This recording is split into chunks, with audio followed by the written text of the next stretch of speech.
24లో ప్రజాపాలనలో రవాణా శాఖ అత్యుత్తమ ప్రదర్శన కనబర్చింది. మంత్రి పొన్నం ప్రభాకర్ నిరంతరం కృషితోటి రవాణా శాఖ అన్ని రంగాల్లో కూడా విజయం సాధించింది. ఇక ఆర్టీసీలో మహిళలకు ఉచితంగా ప్రయాణం రాష్ట్ర మహిళల ఆర్థిక వృద్ధి సాధించడంలో కీలక పాత్ర పోషిస్తోంది.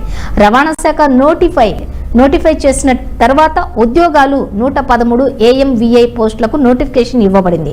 అందులో 112 మంది అభ్యర్థులు ఎంపికయ్యారు మరియు 97 మంది అభ్యర్థులకు నియామకాలు జారీ చేయబడ్డాయి. 15 పోస్టులు ధృవీకరణలో ఉన్నాయి. TSLPRB ద్వారా 63 ట్రాన్స్పోర్ట్ కానిస్టేబుల్ ఉద్యోగాలకు నోటిఫికేషన్ ఇవ్వబడింది. అందులో 54 మంది అభ్యర్థులు ఇప్పటికే ఫిబ్రవరి 2024లో డిపార్ట్మెంట్లలోని చేరారు.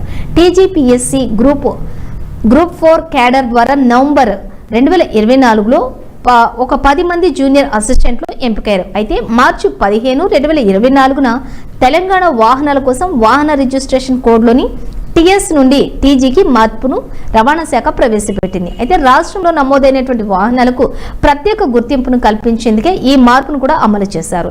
ఇప్పటి వరకు చూసుకున్నట్లయితే 8,04,255 వాహనాలు TGలో రిజిస్ట్రేషన్ చేసుకున్నాయి.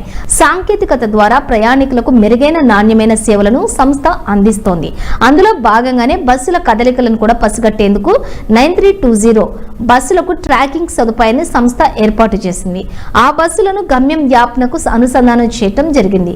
ప్రసిద్ధమైనటువంటి మేడారం జాతరకు భక్తుల సౌకర్యార్థం 3,515 ప్రత్యేక బస్సులను సంస్థ నడిపించింది. 19 లక్షల మంది భక్తులను సురక్షితంగా గమ్యస్థానాలకు చేరవేసింది. శ్రీరామనవమి సందర్భంగా 47,092 మంది భక్తులకు భద్రాద్రి రామలూరి తాళంబ్రాలను లాజిస్టిక్ విభాగం అందజేసింది.